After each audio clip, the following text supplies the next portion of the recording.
The first of many Game of Thrones spin-offs planned by HBO takes set over 200 years before the events of its parent show, but the connecting threads are already becoming evident.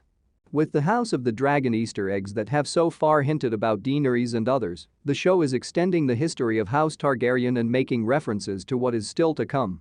This is continued in several ways in episode 2 of season 1 of House of the Dragon.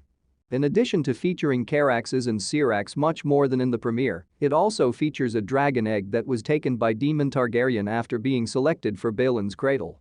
Rhaenyra is compelled by the theft of the dragon egg to flight a dragonstone and engage her uncle in combat in order to reclaim it, but does the egg serve any purpose other than to hold significance for the princess? Illyrio Mopatis gave Daenerys dragon eggs in Game of Thrones as a wedding gift, but their true origins were never made clear. Where they originated from is a valid question, as there weren't precisely a lot of dragons in the planet at that time.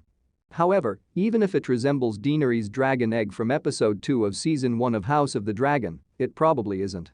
Since it's not a perfect match and Rhaenyra has returned it, it's likely that the current Targaryens will try to hatch it themselves.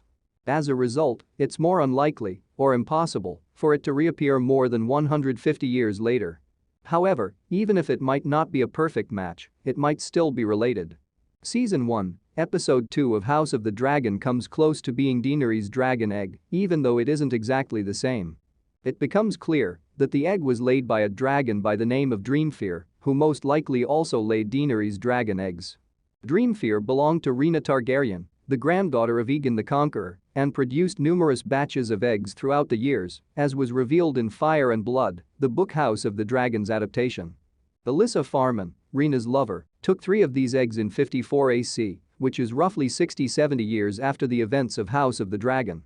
The eggs were never seen again until she transported them to Essos, where it is thought that she sold them to a Sea Lord. The eggs for Daenerys were reported to have come from Asai, where Alyssa is thought to have sailed. It is less obvious how they got there now that she sold them, but it is still plausible that the ones taken by Alyssa from Dreamfear were the exact same ones that Daenerys in Game of Thrones ended up with. The specificity of the number certainly seems a very deliberate and telling choice. In line with how the eggs are delivered to Daenerys in Game of Thrones, it was cautioned that the eggs will turn to stone if they were kept away from Dragonstone. It's a delightful area of speculation that House of the Dragon beautifully adds to, even though it won't reveal how Daenerys obtained her dragon eggs.